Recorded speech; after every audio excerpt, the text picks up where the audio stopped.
Executive pay is again under fire, with growing shareholder anger about what's called phantom options schemes.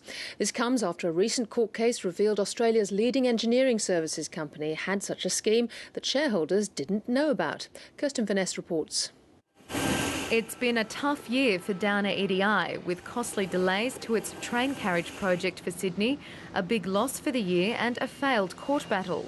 Last week, the company's former CEO, Stephen Gillies, won the case at the New South Wales Supreme Court to claim money owed to him under a phantom option scheme which operated before 2007. It's essentially they're a way of rewarding senior executives by not issuing shares but effectively paying cash. But the basis of the cash payment will be, for example, an increase in the price or value of the shares of the company. So instead of getting shares, the executive will get a cash payment. Shareholders are angry, not so much over the scheme, but that Downer EDI didn't tell them about it.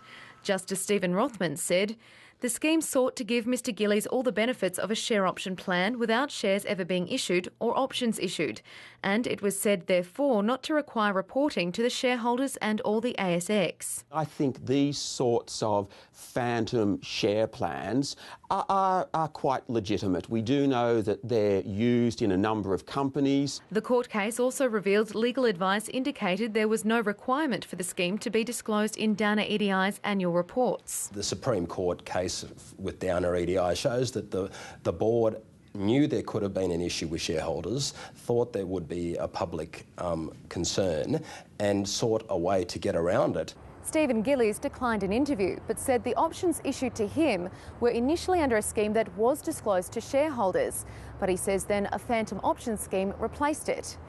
Meanwhile, despite Mr Gillies' court win, Downer EDI says it maintains its argument that there never actually was a phantom option scheme. Clearly, it's complicated. And shareholders argue that's precisely the problem. The complication built into the reporting structures for remuneration are designed and have caused a situation where there are payments made that aren't disclosed and we're not aware of. This comes at a time when all eyes are on executive pay, with both Qantas and BlueScope facing criticism.